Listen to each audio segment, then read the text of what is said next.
que le mandes el link, que no se puede conectar.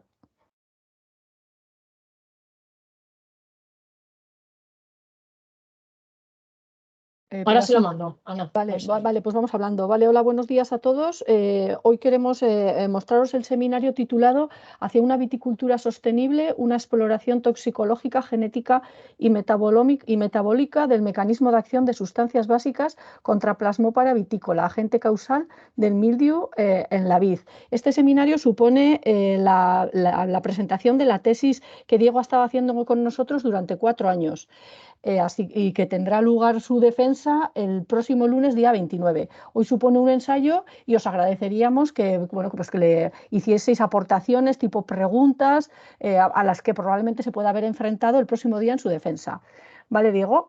Pues Vale. nada, todo tuyo. Vale. Bueno, antes de nada decir que Ay, la espera, presentación... perdón, déjame una cosa. Entre nosotros, entre el público, también está Amaya Menapetite, que es codirectora junto conmigo en esta tesis. ¿Vale? Que ella pertenece al Departamento de Fisiología Vegetal de la UPV. Ya, Diego, a continuación, sí. Vale. Venga, pues comienzo. Antes de nada decir que la presentación está en inglés. Yo lo voy a hacer en español, pero bueno, el texto está en inglés, ¿vale? Por si tenéis alguna duda luego para preguntarme, para que lo sepáis. Bueno, pues como ya ha dicho Ana, esta es mi tesis doctoral, que tiene el título que ya ha mencionado ella, no voy a repetirlo. Y esa tesis ha sido dividida en 6 capítulos. En un primer capítulo donde he proporcionado una introducción general y también he descrito la hipótesis y objetivos generales de la tesis, y luego 3 capítulos de resultados donde he intentado descifrar el mecanismo de acción de las sustancias básicas.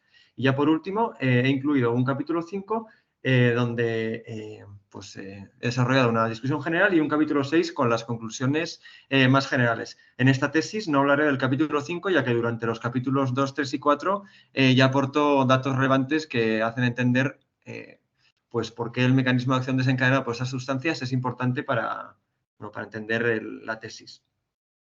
El primer capítulo es la introducción general, que es necesaria para entender el resto de la tesis, evidentemente. Y antes de nada, de comenzar, es importante saber la importancia de la viña a nivel mundial para entender la relevancia que pueda tener esta tesis. Este cultivo está distribuido ampliamente por todos los continentes del mundo, a excepción de la Antártida. De hecho, hay un total de 7,3 millones de hectáreas a nivel mundial. Sin embargo, la mayoría de esta superficie se encuentra localizada en la Unión Europea, que equivale al 45% de esa superficie. En términos de producción de vino, se observa algo similar. De las 260.000 millones de hectolitros que fueron producidos en 2022, únicamente, un total de 45% de esos litros fueron producidos únicamente por 3 países, Italia, Francia y España, que están los 3 incluidos dentro de la Unión Europea. En el caso de España, el peso de la viticultura es muy importante, ya que el 13% de la superficie global de viñedo se encuentra en España y está distribuido en 101 denominación de origen protegidas y 43 indicaciones geográficas protegidas. Es por esto que no es sorprendente que el peso económico de la viticultura en España sea muy alto. De hecho, en 2019 representó el 2,2% del valor añadido bruto de ese año, generando 23.700 millones de euros. En total, hay 339 variedades de uva presentes en España, incluyendo nacionales e internacionales. Sin embargo, 13 de ellas son las más importantes y equivalen al 83% de la superficie cultivada, siendo 2 de ellas las más importantes con diferencia. Airén, que es la variedad blanca más cultivada, y Tempranillo, que es la variedad tinta más cultivada. Para esta tesis he elegido Tempranillo como la planta modelo, ya que es una variedad tinta española de gran reconocimiento internacional. Considerando la importancia económica de esta industria, es importante luchar contra cualquier tipo de amenaza que pueda comprometer la cosecha. En general, 2 grandes tipos de amenaza están presentes. Por un lado están las amenazas climáticas, que incluyen ya sea inundaciones o sequías o altas o bajas temperaturas. Y por otro lado se encuentran las amenazas biológicas, que incluyen diferentes enfermedades de varios tipos. Un estudio indicó que que la afección de las enfermedades a nivel mundial estaba dominada por los mildius, por el mildiu y por el oidio, aunque también por Botrytis cinerea. De esta forma, las enfermedades más graves a nivel mundial son el mildiu causado por Plasmodium vitícola en la Unión Europea y el oidio causado por Ehrlichia cinecator en el resto de continentes. Sin embargo, la afección de Botrytis cinerea es también muy importante, como se puede ver aquí en morado. Para esa tesis he elegido Plasmodium vitícola como el patógeno a estudiar, ya que es uno de los más importantes a nivel europeo y puede generar grandes pérdidas económicas. De hecho, varios estudios han demostrado que estas pérdidas podrían ocurrir en diferentes áreas vitícolas del mundo, incluyendo Australia y Francia. ¿Pero quién es la Plasmodium vitícola? Bueno, Plasmodium vitícola es un omiceto y es un biótrofo obligado. Es obligado porque solo crece en la viña y es biótrofo porque necesita células vivas para prosperar. Es decir, si el tejido muere, el patógeno no puede propagarse. El ciclo de vida tiene dos fases diferenciadas, una fase sexual y una fase asexual. La fase sexual comienza a finales de verano cuando un anteridio y un ogonio fertilizan y forman una oospora, que es una estructura de resistencia que puede sobrevivir al invierno, ya sea en madera caída, hojas caídas u otros tejidos. Cuando pasa el invierno y las condiciones climáticas son las óptimas, esta oospora puede germinar formando un macroesporangio, que a su vez es capaz de liberar zoosporas. Y es con estas zoosporas cuando empieza la reproducción asexual. Para que esas zoosporas infecten nuevas hojas en primavera son necesarias tres criterios: una temperatura mínima de 10 grados, una cantidad mínima de lluvia de 10 litros y una longitud mínima de tallo de 10 centímetros. Las zoosporas pueden viajar a las hojas ya sea por viento o por salpicaduras de lluvia. Y una vez esto ocurre, la zoospora puede entrar a la hoja a través del estoma y durante 5 días desarrollará una hifa formando austorias que le permitirán obtener nutrientes de la planta. Después de este tiempo, el patógeno desarrolla esporangióforos que emergen a través de los estomas y esas estructuras contienen a su vez esporangios que están llenos de zoosporas. Estas zoosporas podrían de nuevo comenzar un nuevo ciclo sexual. Estas segundas, digamos, infecciones son consideradas infecciones secundarias y pueden ocurrir varias cada año, según el clima de ese año. Los síntomas principales de esta enfermedad son los siguientes. Por un lado, aparecen manchas de aceite en la parte superior de la hoja y en la parte inferior de la hoja correspondiente aparecerían una esporulación blanquecina, que correspondería a los esporangióforos. Sin embargo, lo más grave de esta enfermedad es cuando esta esporulación afecta a las uvas, que puede ocurrir hasta el envero. Si esto ocurre, la uva pasifica y puede perderse el fruto, generando grandes pérdidas económicas. Para entender mejor esa tesis, antes de nada, es primordial entender cómo las plantas son capaces de defenderse frente a los patógenos. Las plantas disponen de una primera línea de defensa que son los receptores PRR. Estos receptores son capaces de reconocer patrones asociados a patógenos o PAMPs o patrones asociados a daños. Los patrones asociados a patógenos son motivos conservados que aparecen en muchos microorganismos, ya sean patógenos o no, como por ejemplo la flagelina, mientras que los DAMPs o patrones asociados a daño suelen ser partes de la célula que suelen liberarse cuando hay un daño presente, como puede ser, por ejemplo, fragmentos de pared celular. Cuando uno de estos dos componentes es reconocido por los receptores PRR, se activa el mecanismo denominado en inglés Pattern Trigger Immunity, o PTI, que causa una reprogramación extensiva a nivel transcriptómico y metabólico. Y entre los efectos que se generan después de este mecanismo están la acumulación de proteínas PR, que luego explicaré qué son, la acumulación de fitoalexinas, la deposición de callosa y la acumulación de las hormonas ácido salicílico y etileno. Sin embargo, muchos patógenos han evolucionado para saltarse esta primera línea de defensa y son capaces de producir efectores. Estos efectores atacan o, digamos, interaccionan con proteínas de la propia planta para intentar suprimir la respuesta inmune. Sin embargo, a su vez, la planta ha evolucionado también y es capaz de detectar ya sea los efectores o las dianas de la planta que han sido afectadas por otros efectores. Y esto lo hace mediante los receptores LRR. Si esto ocurre, se activa otra respuesta que se llama Effector Trigger Immunity o ETI y este mecanismo amplifica los efectos ya desencadenados por el PTI y además de eso induce una respuesta hipersensitiva local, que lo que hace es generar la muerte celular en el área infectada. Esto es de vital importancia frente a mildiu, ya que, como he dicho, es un patógeno biótrofo y, por tanto, generar una muerte celular en la zona de infección limitaría del todo la propagación de este patógeno, que necesitaría células vivas. De hecho, esta característica es algo muy típico en variedades que son resistentes al mildiu. A la hora de luchar contra este patógeno existen diferentes formas. La forma mayoritaria son los fungicidas convencionales o de síntesis química, que a nivel de España existen un total de 69 formulaciones disponibles en un total de 139 productos comerciales.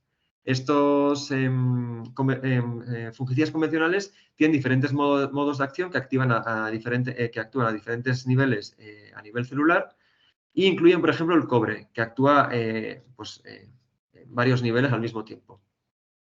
La ventaja de estos fungicidas es que son muy eficientes y son la manera más habitual de luchar contra la enfermedad, pero sin embargo presentan ciertos problemas, por ejemplo, como la contaminación de ecosistemas terrestres y acuáticos, el desarrollo de variedades o de cepas resistentes de Plasmodium vitícola, o en el caso del cobre puede generar fitotoxicidad. Por suerte, a nivel europeo existen alternativas más seguras, como las sustancias activas de bajo riesgo y las sustancias básicas. En el caso de las sustancias activas de bajo riesgo, existen tres. La laminarina, que es un polisacárido proveniente de un alga, ABI 56, que es un lisado de Saccharomyces cerevisiae, y Kosoga, que son quitoligosacáridos y un nombre químico que ahora mismo no me acuerdo, pero son sacáridos de membrana celular. Sin embargo, el principal objetivo de esta tesis han sido las sustancias básicas. Para que una sustancia básica sea considerada como tal, necesita cumplir 4 criterios. Primero, no puede ser una sustancia preocupante. Segundo, no puede tener una toxicidad inherente. Tercero, no puede ser usada predominantemente con objetivos de protección de plantas. Por ejemplo, puede ser utilizada para alimentación, pero no específicamente para proteger a la planta. Y por último, no puede estar comercializada como un producto de protección frente a plantas. Ahora mismo, a día de hoy, en total hay 24 sustancias básicas aprobadas a nivel europeo. Sin embargo, de ellas, solo 7 se pueden utilizar para controlar Plasmodium vitícola. Y estas son el quitosano, la cola de caballo, la fructosa, la lecitina de soja, la corteza de sauce, la sacarosa y la ortiga. Es interesante que la Unión Europea describe el mecanismo de acción de estos componentes. Sin embargo, lo hace de manera muy simple y sin entrar en detalle, y los divide ya sea en elicitor de planta o en fungicida. En esa tesis utilizaré la palabra elicitor y la palabra estimulador de defensa como sinónimo. Pese a que la Unión Europea califica algunas de estas sustancias como fungicidas, la evidencia parece indicar que también podrían actuar como elicitores. ¿Y esto por qué es? Bueno, pues la cola de caballo, la lecitina de soja, la corteza de sauce y la ortiga son productos derivados de plantas y como tales probablemente contendrán muchos metabolitos secundarios y sobre todo patrones asociados a daño molecular, ya que durante el procesamiento se liberarán ese tipo de motivos, ¿no? Y por tanto, como ya he mencionado anteriormente, los DAMPs son capaces de estimular las defensas de las plantas, activando la inmunidad. Es por eso que podríamos concluir que cualquier producto que contenga DAMPs de origen vegetal, como estas sustancias básicas, podrían actuar como un elicitor de defensa en plantas.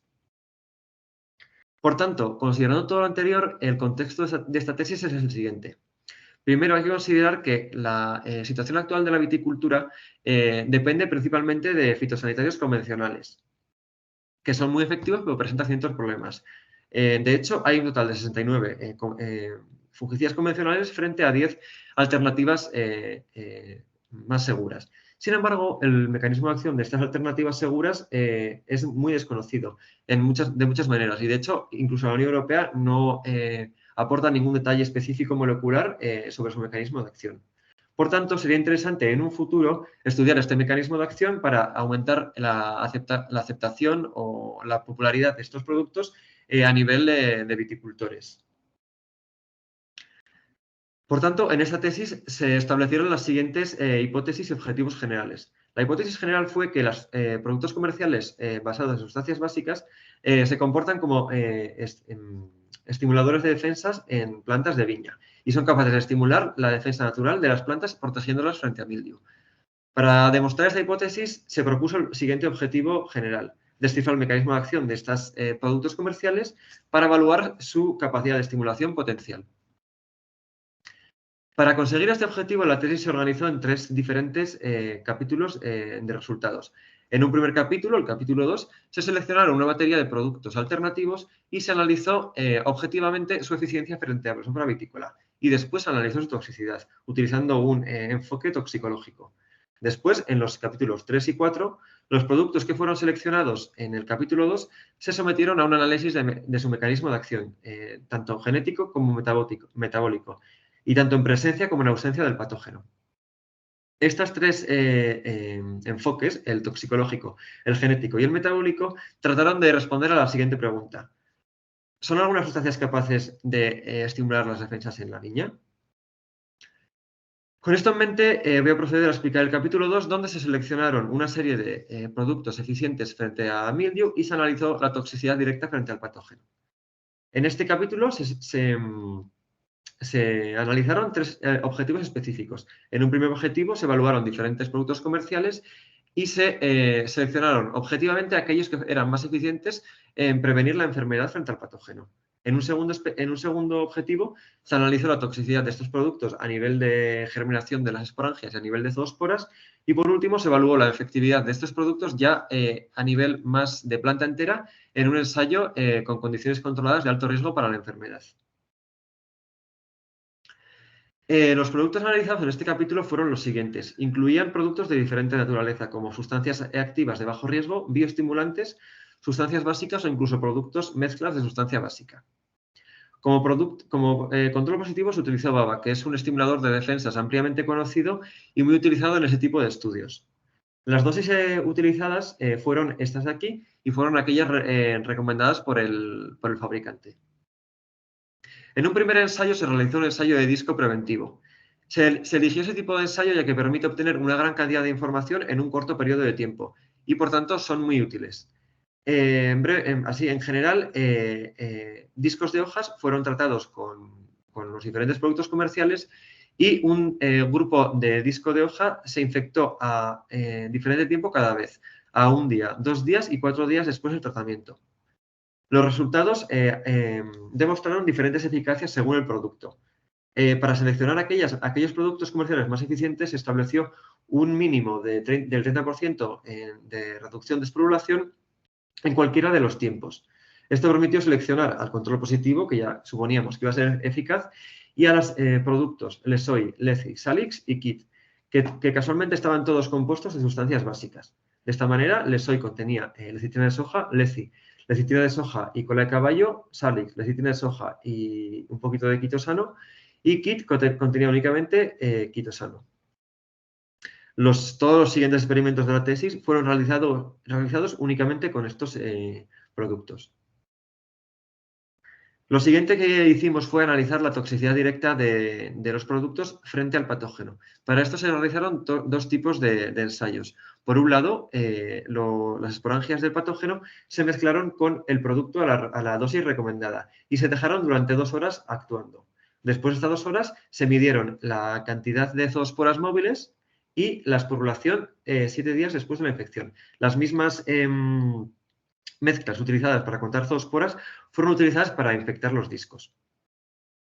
Los primeros resultados demostraron que cuando los esporangios se mezclaban con el control y con baba, se observaban un número similar de zoosporas móviles. Esto quiere decir que la germinación, cabe destacar que las esporangias germinan en contacto con el agua. Pues en presencia de baba, esta germinación no fue inhibida y las zoosporas fueron liberadas. Sin embargo, cuando las zoosporas se pusieron en contacto con los productos, no se llegó a ver ninguna zoospora móvil, lo que indica que estos productos son tóxicos y inhiben la germinación de los esporangios. Además, cuando estas mezclas fueron usadas para infectar discos de hoja, se vio que la esporulación fue muy reducida en el caso de los productos y que esa reducción no fue tan grande en el caso del control positivo, lo que indica que baba no sería tóxico frente al patógeno y los productos sí. Algo muy similar fue observado en el siguiente ensayo, donde se mezclaron zoosporas que ya habían sido previamente liberadas del esporangio con los productos. En este caso también se mantuvieron en contacto durante 2 horas, tras lo cual las mezclas se usaron para infectar discos de hoja. Esto demostró que a nivel de azodospora los productos también inhiben la infección, mientras que en el caso de baba parece inhibir, pero no tanto. Para seguir analizando la toxicidad de estos productos, lo que se hizo fue mezclar los esporangios con diferentes concentraciones del producto. A grandes rasgos se observaron tres tendencias. Por un lado, baba no resultó tóxico o no inhibió la esporulación hasta las concentraciones medias. Por otro lado, en el caso del SOI y KIT, la esporulación fue descendiendo progresivamente mientras aumentaba la concentración. Y en el caso de Salix y Leci, se observó una reducción de la esporulación muy repentina desde las concentraciones más bajas. Con estos gráficos se calculó el valor IC50, que es el valor al cual se obtiene, la concentración a la cual se obtiene un 50% de la reducción de la esporulación. Esto demostró que los valores más altos de toxicidad fueron en el caso del Leci y Salix y que no tanto en el caso del SOI y KIT, que fueron menos tóxicos. Para terminar este capítulo, se realizó un ensayo de planta entera a nivel de invernadero, en condiciones controladas. En este ensayo se utilizaron 2 genotipos de tempranillo y se utilizaron 6 plantas por tratamiento y modalidad. Se aplicaron 2 modalidades de tratamiento. En la modalidad 3x se trataron las plantas con productos comerciales 3 veces antes de la infección y fueron separadas una semana de otra. La última aplicación se realizó 2 días antes de la infección. En el caso de la modalidad 1x, el tratamiento único que se realizó fue el último. Estas 2 modalidades se realizaron para ver si había efecto en la repetición de este tratamiento.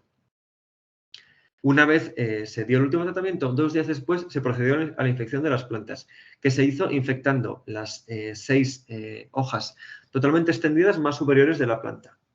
Las plantas después se mantuvieron durante una semana en una situación controlada de alto riesgo, que era con una humedad relativa del 90% y una temperatura de entre 18 y 22 grados. Tras esa semana se tomó la sintomatología y se calculó la reducción de la enfermedad. Los resultados obtenidos fueron los siguientes. Lo que más llamó la atención fue que tanto Leci, Leci como Salix proporcionaron una protección superior al 50% en ambos clones y en ambas modalidades. En ningún caso se observó diferencia entre la modalidad 3 y la modalidad 1, lo que sugiere que la repetición no parece ser muy relevante en este caso. Por el contrario, baba y KIT proporcionaron niveles de protección menores, siempre por debajo de un 30%, excepto en el caso de baba, que en una ocasión sí que lo superó, pero en general fueron protecciones mucho más bajas. Teniendo todo esto en cuenta, las conclusiones de este capítulo fueron los siguientes. De entre todos los productos que fueron analizados, 4 productos basados en sustancias básicas fueron los mejores, que fueron Lesoi, Leci, Salix y KIT. Estos 4 productos demostraron un doble mecanismo de acción. Por un lado, presentan una capacidad preventiva buena, tanto in vitro como in planta. Por otro lado, todos ellos demuestran cierta toxicidad frente al patógeno, evitando la germinación de los esporangios. Y por último, son capaces de proteger plantas enteras en un escenario de alto riesgo frente a la enfermedad en condiciones controladas, aunque esto fue especialmente relevante en el caso de Lesoi, Leci y Salix. Una vez demostrada la toxicidad de estos productos, se procedió a intentar descifrar su mecanismo de acción. En el capítulo 3 intentamos descifrar este mismo mecanismo de acción desde el punto de vista genético. En este capítulo, a grandes rasgos, se siguieron 2 objetivos específicos. En el objetivo específico 4 se analizaron los genes de defensa y su expresión en presencia del patógeno, mientras que en el experimento 5 se hizo lo mismo, pero en ausencia del patógeno. Para esto se establecieron 2 experimentos, un experimento 1 en presencia del patógeno y un experimento 2 en ausencia de patógeno. Esta distinción entre el experimento 1 y el experimento 2 se mantendrá durante el capítulo 4 también. Los genes analizados incluían 95 genes. 4 de ellos fueron usados como genes de referencia y el resto fueron los que eran propiamente relacionados con defensa, ¿no? Estos genes pertenecían a un total de 10 diferentes categorías de genes que están descritas aquí. Sin embargo, en esta presentación, por motivos de tiempo y por motivos de relevancia, se va a hablar únicamente de 3 grupos. Por un lado, las proteínas PR, que fueron las que demostraron los resultados más prometedores, y por otro lado, de aquellos genes que han sido demostrados en la literatura estar relacionados con plasmófora vitícola, que son los genes relacionados con los estilbenos y los genes relacionados con la hormona ácido salicílico. Luego explicaré por qué estos dos grupos están relacionados con plasmófora vitícola. Bueno, primero explicaré el experimento 1, donde se analizaron los genes de defensa en presencia de plasmófora vitícola. En este ensayo, las plantas fueron tratadas con los productos comerciales a la dosis recomendada por el fabricante y un día después del tratamiento se desprendieron hojas enteras y se utilizaron para infectar.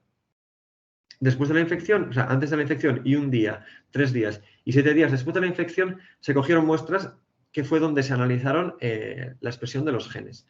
2 tipos de análisis genéticos fueron realizados. Por un lado, se detectaron los genes exclusivos de defensa comparando los controles no tratado e infectado con el control no tratado y no infectado. Y por otro lado, se compararon las muestras tratadas e infectadas con las muestras no tratadas e infectadas, lo que permitió averiguar qué genes se inducían por tratamientos durante la infección. La modulación general de los genes mostró lo siguiente. La mayor modulación de los genes fue proporcionada por Salix a tiempos cortos, 0, 1 y 3 días después de la infección, mientras que el control sin tratar produjo la mayor modulación a 7 días. En el caso contrario, las modulaciones más bajas fueron observadas por Leci en el día 0, por el control no tratado en el día 1 y por el quitosano en los días 3 y 7. Si tomamos en cuenta todos los tiempos a la vez, Baba fue el tratamiento menos activo a nivel de proporción de genes modulados, mientras que Salix fue el más activo. Finalmente, considerando todos los productos al mismo tiempo, el tercer día fue el menos activo, mientras que el séptimo día de infección fue el más activo. Lo primero que hicimos en este experimento fue detectar qué genes se inducen durante la infección natural, es decir, en la ausencia de tratamiento, en tempranillo. Esto demostró que muchos genes fueron inducidos en este proceso, siendo más abundantes durante el séptimo día de la infección y menos abundantes en el primer día. La mayoría de esas proteínas pertenecían a las proteínas PR y a proteínas de transporte de hierro. Sin embargo, otros genes importantes, como aquellos relacionados con los estilbenos, las oxilipinas sintetizadas por el gen LOX9 o las hormonas etileno y ácido salicílico también fueron activadas. Con esto en mente, procedimos a analizar cómo estos genes se modulaban en presencia de tratamiento. Primero nos centramos en las proteínas PR. Estas proteínas son un grupo muy variopinto, con muchas funciones y muchas naturalezas, digamos, son de diferentes grupos, y tienen muchos papeles en la defensa de la planta. Es interesante destacar que varias de ellas han sido relacionadas a una mayor resistencia a Plasmófora vitícola. Este es el caso, por ejemplo, de algunas proteínas PR que degradan la pared celular, como por ejemplo la glucanasa PR2 o las quitinasas PR4 y PR8. Las glucanasas degradan los glucanos que están presentes en la pared celular de los oomicetos como Plasmófora vitícola, mientras que las quitinasas degradan la quitina presente en algunos hongos. Otras proteínas como la PR1, que está implicada en la señalización de ácido salicílico, la PR5, que es una osmotina, o la PR10 ribonucleasa, también están ligadas a una mayor resistencia al patógeno. Mientras tanto, otros genes como PR3 y PR15 no están relacionados con una mayor resistencia al patógeno. En este caso, vimos que la infección natural en tempranillo generó la expresión significativa de todos estos genes en algún punto. Sin embargo, lo más relevante fue que la aplicación previa de la aplicación previa de los tratamientos permitió a las plantas tratadas activar estos genes anteriormente al control. Por tanto, en el momento de la infección, las plantas tratadas con estos productos tendrían una mayor cantidad de proteínas PR, o eso se esperaría de ellas.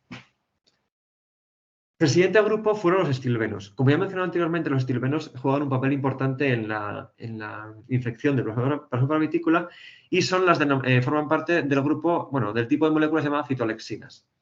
Estos estilbenos son compuestos fenólicos y presentan una toxicidad directa frente a P. vitícola, especialmente las viniferinas y el petroestilbeno.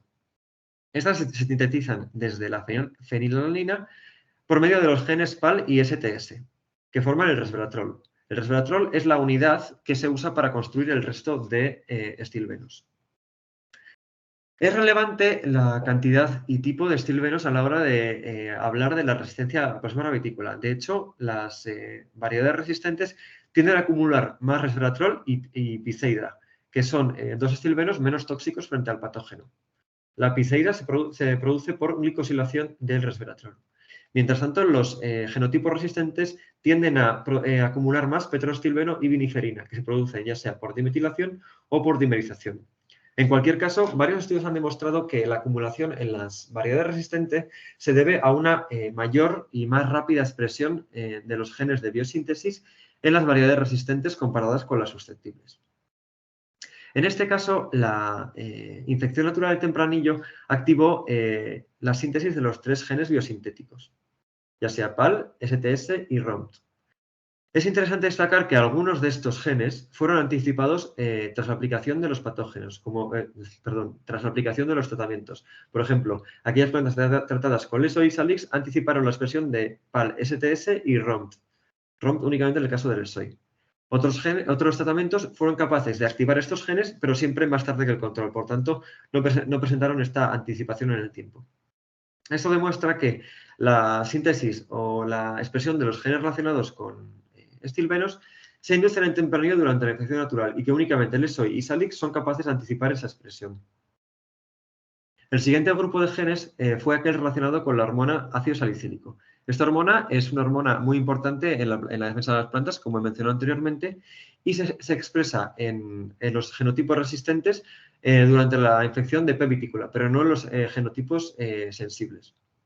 La síntesis de esta hormona puede ocurrir ya sea vía el gen ICS en el cloroplasto o vía el gen PAL en el citosol. Esta hormona puede después ser metilada a través del gen SAMT1 formando el metil salicilato. Esta molécula es una molécula clave en la resistencia sistémica adquirida. La resistencia sistémica adquirida es un proceso que se activa durante la inmunidad de la planta que permite a la planta informar a los tejidos lejanos al lugar de infección de que una infección está ocurriendo y, por tanto, preparar estos tejidos lejanos de que esta infección está ocurriendo en la planta. Este metilsalicilato puede después ser transformado de vuelta a la forma activa ácido salicílico vía este gen SAPP2, que también es necesario para este mecanismo de resistencia sistémica adquirida. Y finalmente, la señalización de ácido salicílico requiere de este gen EDS1 que también participa en el establecimiento de las respuestas PTI y ETI que he mencionado anteriormente. Todos estos genes fueron analizados en este experimento y se demostró que la infección natural activó la expresión de PAL, SAMT1 y EDS1 especialmente a 3 y 7 días post-infección. Este aumento de la expresión no fue observado ni para ICS ni para SABP2. Fue interesante observar que varios de estos productos fueron capaces de inducir previamente algunos de estos genes, como por ejemplo Lesoy y Salix, que fueron capaces de anticipar la expresión de PAL, mientras KIT lo indujo más tarde. En el caso de la hormona biosintética ICS, este también fue significativamente inducido en el caso de Baba, Leci y Salix.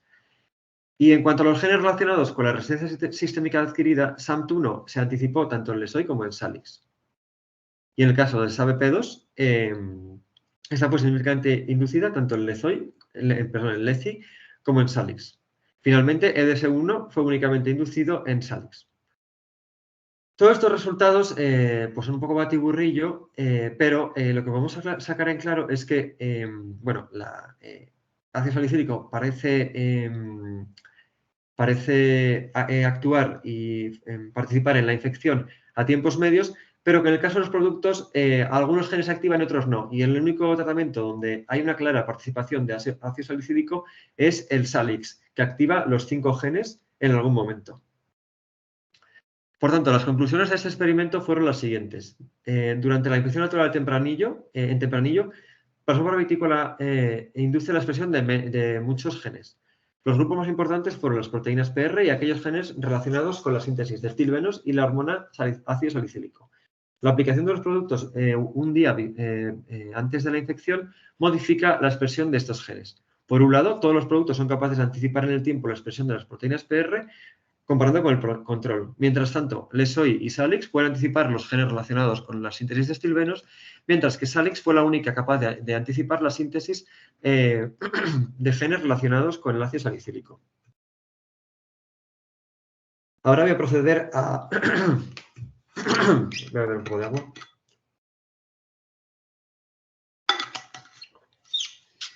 El experimento 2, donde se analizaron la expresión de estos genes, pero en ausencia de patógeno.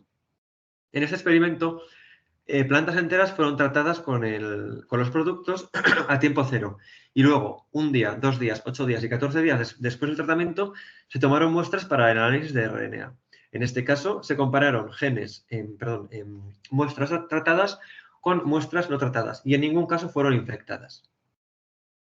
La modulación general demostró de nuevo que Salix fue el tratamiento más activo, modulando la mayoría de genes a 1, 2 y 8 días después del tratamiento, mientras que Lesoy hizo lo mismo 14 días después del tratamiento. En cuanto a los genes menos modulados, pues Leci moduló el menor número de genes un día después del tratamiento, Lesoy 2 días, Baba 8 días y Salix 14 días después del tratamiento. Considerando todos los tiempos a la vez, Salix moduló el mayor número de genes, mientras que Baba moduló el menor número de genes. Y ya, considerando todos los tratamientos al mismo tiempo, el octavo día fue el día más activo y el día 14 fue el día menos activo. Ahora voy a proceder a analizar y a ver si estos genes se sintetizaban en ausencia de patógeno. En el caso de las proteínas PR, la mayoría de ellas fueron sintetizadas en presencia del patógeno. En ausencia del patógeno. Estas incluían, por ejemplo, aquellas proteínas que están implicadas en la degradación de la pared celular y aquellas implicadas en la señalización de ácido salicílico. Además, otras proteínas como PR5, PR10 y PR15 también se activaron en ausencia de patógeno. Todos estos resultados reflejan que los productos comerciales son capaces de inducir significativamente varias proteínas PR, especialmente Salix y KIT, aunque todas ellas demuestran muy buen comportamiento en este sentido. Después, en el caso de los estilbenos, se vio que PAL se sintetizó especialmente, en todos los tratamientos durante la primera semana y en el caso de quitosano durante la segunda semana. En cuanto a la enzima STS, esta fue significativamente inducida en el caso de Lesoy, Leci y Salix. Y ROMT fue únicamente sintetizada o inducida en el caso de Lesoy. Estas observaciones indican que tanto Lesoy, Leci como Salix son capaces de inducir genes relacionados con la biosíntesis de estilbenos en ausencia de patógeno. Y ya por último, en el caso del ácido salicílico, en la ausencia de patógeno casi no se sintetizó no se expresó el gen ICS. Sin embargo, como ya he mencionado, se observó una expresión muy intensa del gen PAL, lo que parece indicar que la síntesis del ácido salicílico estaría ocurriendo por medio de este gen y no de este otro. En relación a los genes relacionados con la resistencia sistémica adquirida, SAMT1 se indujo significativamente en Lesoy, Leci, Salix y KIT, mientras que SAPB2 se hizo lo mismo en Baba, Leci, Salix y KIT, especialmente en Salix. Finalmente, en el caso de EDS1B, este fue inducido especialmente en Lesoy, Leci, Salix y KIT. En este caso es interesante destacar que, al contrario que en el experimento 1, donde solo Salix demostró una clara estimulación de los genes relacionados con el ácido salicílico, en este caso, otros tratamientos también fueron capaces de sintetizar genes relacionados con esta hormona. Sin embargo, fue otra vez Salix el mejor tratamiento. Y en este caso, Baba no pareció sintetizar en ningún caso, más que en algunos casos concretos, la síntesis de estos genes relacionados con la hormona. Las conclusiones de este experimento segundo fueron las siguientes. Los productos comerciales son capaces de sintetizar genes relacionados con la expresión de genes relacionados con defensa en ausencia de patógeno. Otra vez, las proteínas PR fueron las más relevantes, siendo sintetizadas por todos los productos, especialmente durante la primera semana, pero también durante la segunda semana. En relación a los genes relacionados con los estilbenos, estos fueron significativamente activados en Lesoy, Leci y Salix, al contrario que en el experimento 1, donde solo Lesoy y Salix los activaron. Y finalmente, en relación a los genes relacionados con el ácido salicílico, todos fueron inducidos en algún momento por todos los tratamientos, exceptuando BABA. Y en este caso también hay que establecer la diferencia con el experimento 1, donde únicamente Lesoy y Salix parecieron activar estos genes en cierta medida. Bueno, perdón, únicamente Salix.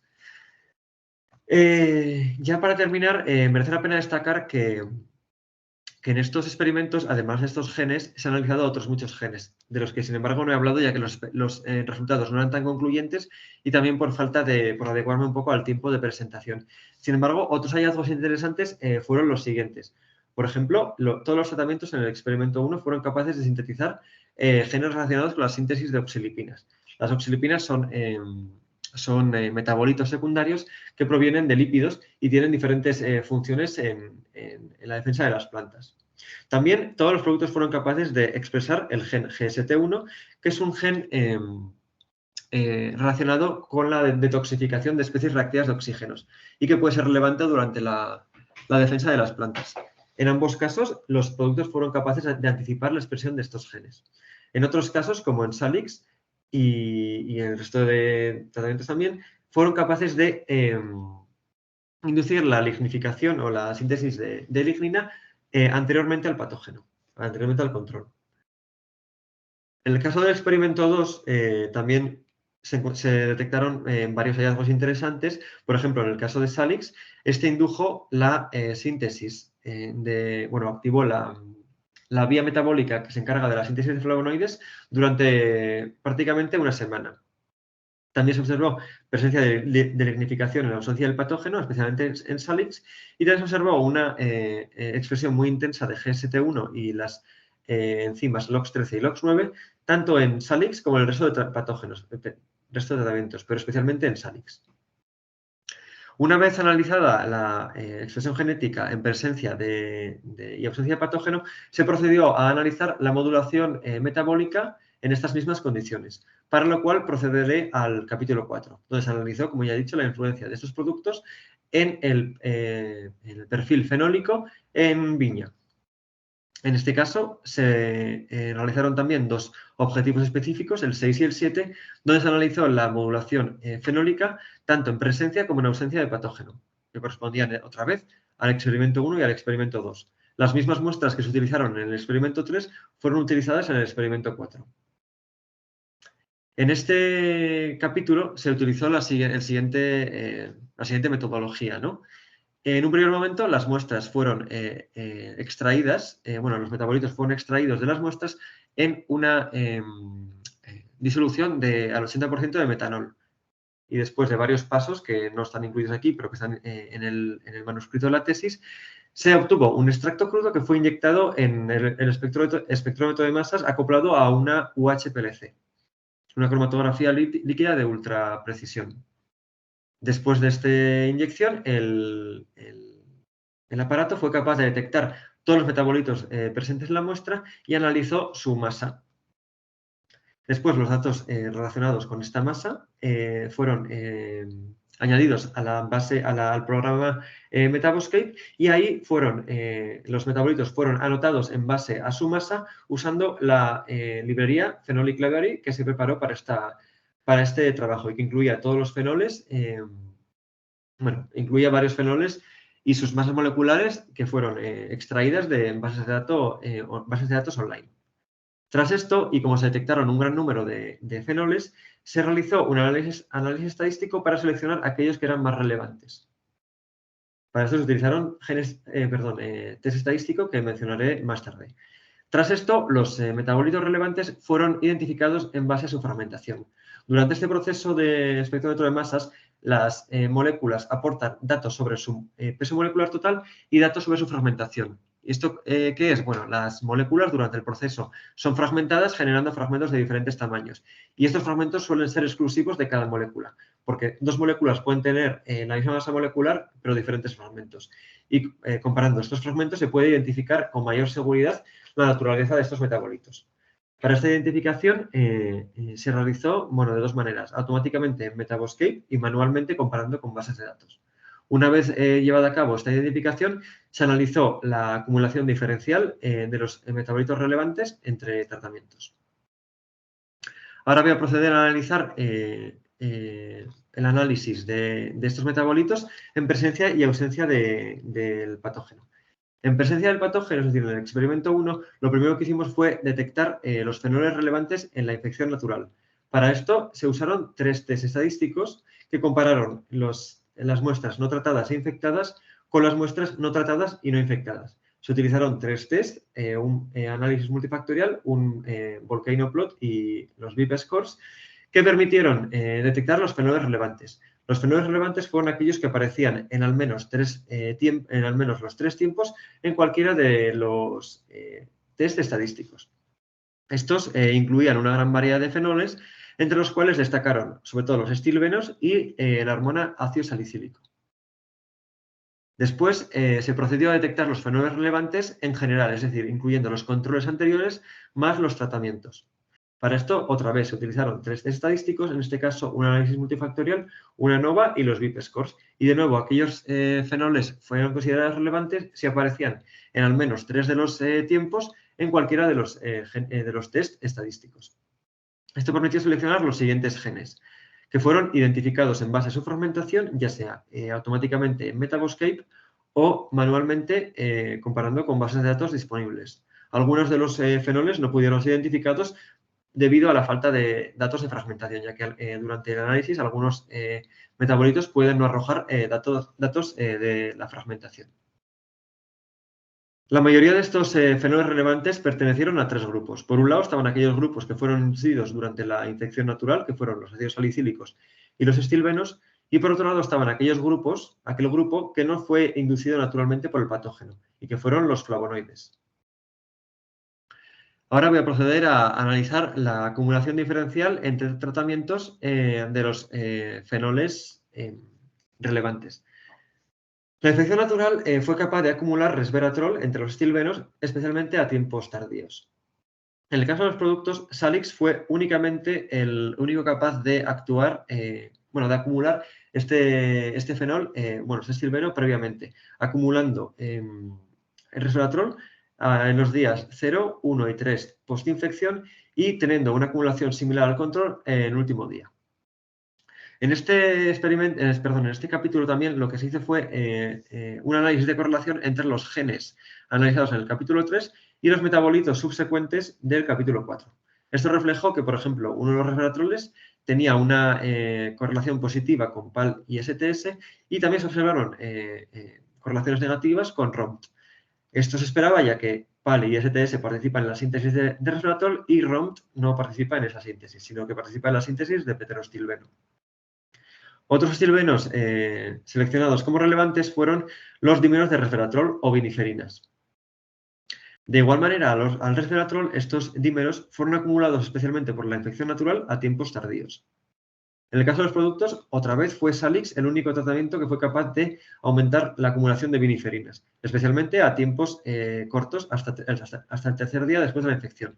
Durante el 7º día, el control superó al tratamiento de Salix.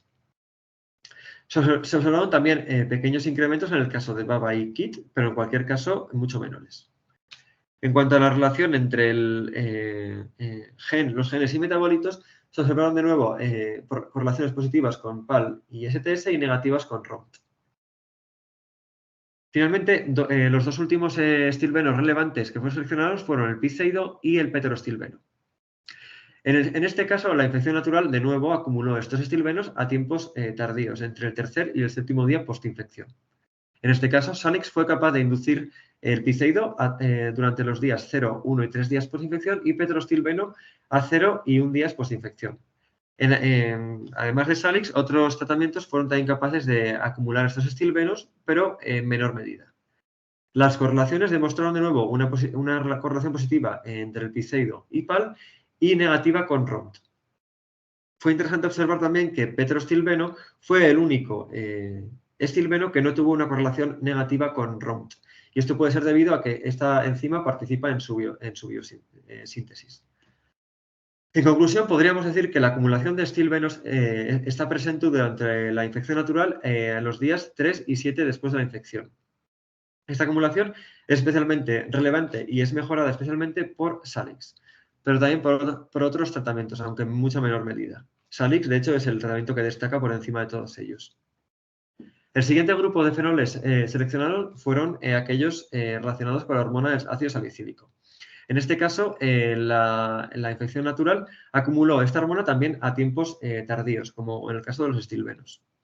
Entre los productos fue otra vez Salix el único capaz de acumular ácido salicílico y más que el control a todos los tiempos, como se puede observar aquí. Fue interesante también observar cómo las correlaciones demostraron la hipótesis expuesta en el capítulo 3, en el que he dicho que el ácido salicílico es producido principalmente por el gen PAL y no por ICS. ¿Y por qué es esto? Bueno, pues aquí se ven cómo las correlaciones negativas son más con ICS y las correlaciones positivas son más con PAL. En cualquier caso, el ácido salicílico parece participar en la infección natural en tiempos tardíos. Y en el caso de los tratamientos, solo Salix es capaz de anticipar y aumentar la expresión o la producción del ácido salicílico. Finalmente, el último grupo fueron los flavonoides. Entre los más relevantes se encontró una catequina y un dímero de procianidina. Estos metabolitos se sintetizan mediante estos genes que fueron analizados en el capítulo 3, pero de los que no he hablado en concreto, y pertenecen a los flavonoides, que son un gran grupo metabólico que cubren diferentes funciones y no solo defensa de la planta. En el caso de la catequina y el dímero de procianidina, en varios estudios han analizado su presencia durante la infección de Plasmodium vitícola, pero los resultados no son concluyentes, ya que algunos estudios los relacionan más con las variedades resistentes y otros con las variedades susceptibles. En cualquier caso, estos metabolitos sí que están relacionados con otros patógenos de la viña, como Xylella fastidiosa o la enfermedad de ESCA, lo que puede indicar que sí que ayudarían en el momento de una infección de Plasmodium vitícola. En cualquier caso, durante la infección natural se observó que no había una síntesis, una acumulación durante la infección, ya que tanto el control el control infectado como el control no infectado presentaron acumulaciones similares en todos los tiempos. Sin embargo, las plantas tratadas previamente con baba y Salix fueron capaces de acumular significativamente más de estos flavonoides. En conclusión, podemos decir que la catequina y el dímero de procianidina no son acumulados durante la infección natural en Plasmodium vitícola y, sin embargo, sí se acumulan cuando las plantas son tratadas previamente con baba y Salix. Las conclusiones de este experimento 1 con un enfoque metabólico fueron las siguientes. Los fenoles más relevantes pertenecieron principalmente al grupo de los estilbenos, el ácido salicílico y los flavonoides. La infección natural indujo tanto los estilbenos como el ácido salicílico, especialmente a tiempos tardíos, pero no los flavonoides. La aplicación de los productos comerciales un día antes de la infección no mejoró la acumulación de estos compuestos, excepto en el caso de Salix. De hecho, Salix fue capaz de acumular todos los compuestos en la mayoría de tiempos desde el principio, anticipando y superando la acumulación del control. Tras esto, se procedió a analizar la acumulación de fenoles en ausencia del patógeno. Para esto, lo primero que se hizo fue detectar los fenoles más relevantes en la ausencia de infección. De nuevo, se realizaron 3 test estadísticos, que fueron los mismos que en el experimento 1, lo que permitió seleccionar un total de 12 fenoles relevantes, que fueron identificados automáticamente en Metaboscape o identificados manualmente comparando con bases de datos. Otra vez, algunos de estos fenoles no fueron identificados debido a la falta de datos de fragmentación. De nuevo, los 3 grupos principales fueron estilbenos, ácido salicílico y los flavonoides. En el caso de los estilbenos, en ausencia de patógeno, no solo Salix, como en el experimento 1, fue capaz de acumular compuestos estilbénicos. De hecho, Leci y Kit también fueron capaces de acumular resveratrol a tiempos tardíos. Mientras tanto, Salix fue el tratamiento más eficaz en casi todos los momentos, excepto, por ejemplo, en un resveratrol a tiempo final cuando fue quitosano. En cuanto a la relación entre gen y metabolito, las correlaciones demostraron correlaciones muy intensas con los genes PAL y STS. Los otros 2 estilbenos que fueron relevantes fueron la piceída y una viniferina o dímero de resveratrol. En este caso se observó un patrón similar a los anteriores y Salix fue el tratamiento más eficaz, acumulando las dos de ellos, causando un aumento significativo en todos los casos. Sin embargo, el resto de tratamientos también fueron capaces de acumular estos estilbenos en algún momento, como podemos observar aquí en el caso de LECI y KIT, y bueno, sobre todo la piceida. Las correlaciones entre genes y metabolitos demostraron otra vez correlaciones positivas y significativas en el caso de la bemiferina con los dos genes. En general, podemos decir que en la ausencia de infección, Salix fue otra vez el mejor tratamiento a la hora de acumular estilbenos, pero que otros productos también fueron eficaces, sobre todo LECI y quitosano. En el caso del ácido salicílico, el patrón fue muy parecido al experimento 1. De hecho, Salix fue el único producto capaz de acumular ácido salicílico y el ácido salicílico glucoside en todos los tiempos. Sin embargo, bueno, sí que hubo una pequeña acumulación de quitosano a tiempos tardíos, pero fue siempre menor que en el caso de Salix.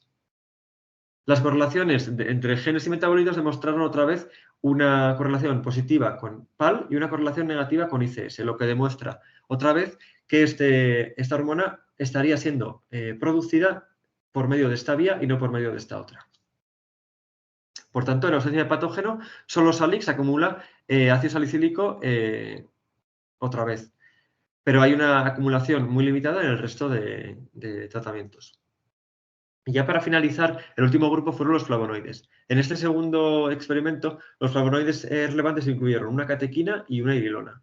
Como ya he mencionado anteriormente, la catequina podría estar implicada en la defensa de plantas en viña, pero en el caso de la irilona, el papel de este flavonoide en la defensa de las plantas no es conocido. De hecho, hay muy pocas referencias.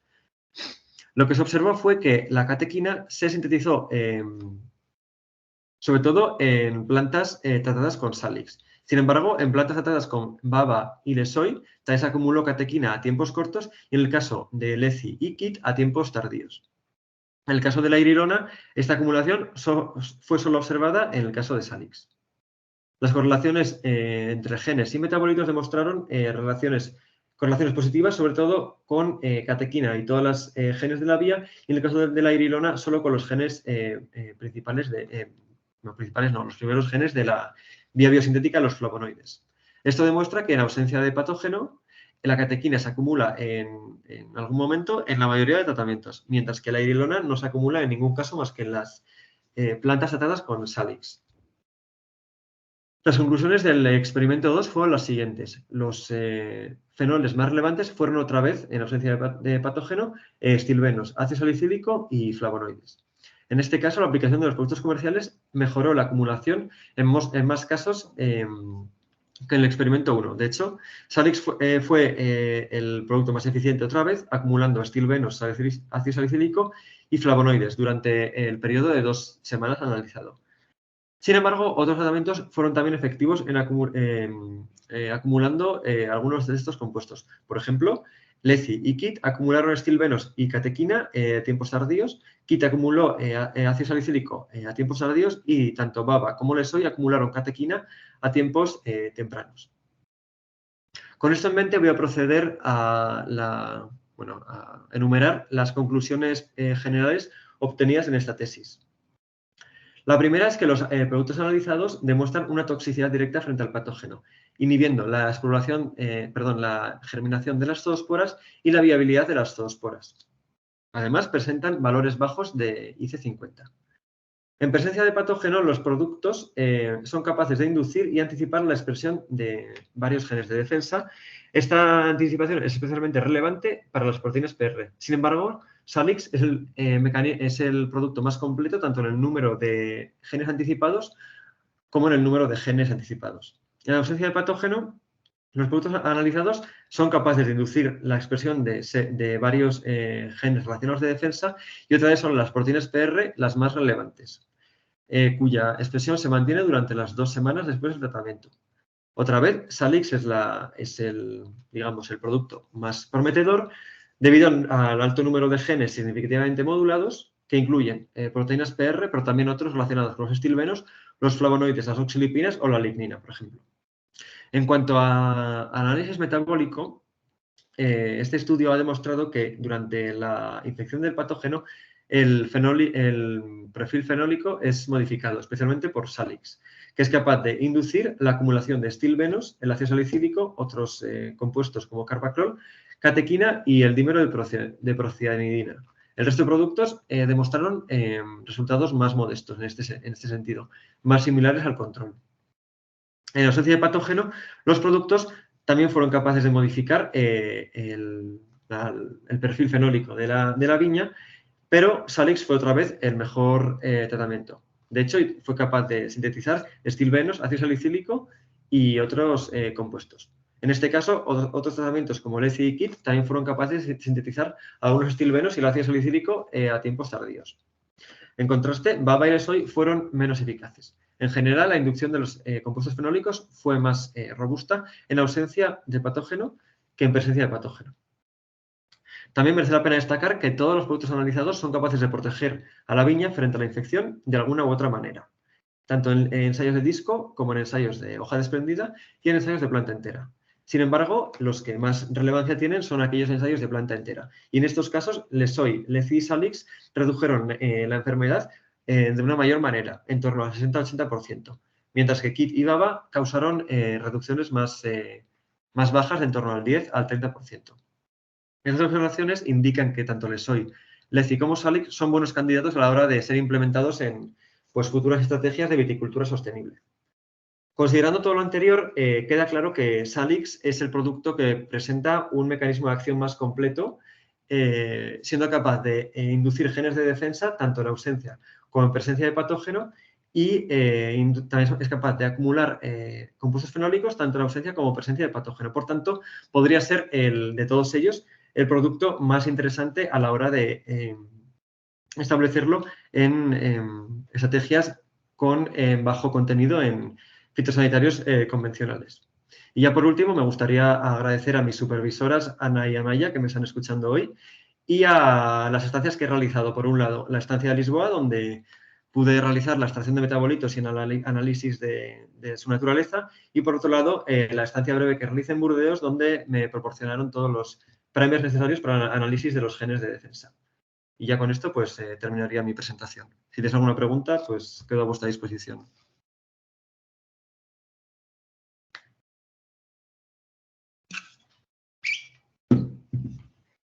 Bueno, pues eso, abrimos el turno de preguntas, comentarios, objeciones, no sé, lo que queráis. Si hay alguna, claro.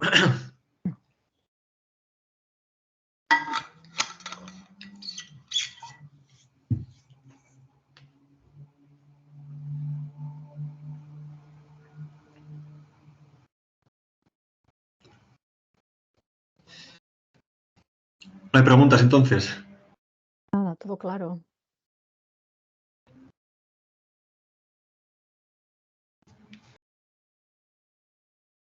Hay un chat. Gracias, Paloma, he visto el mensaje.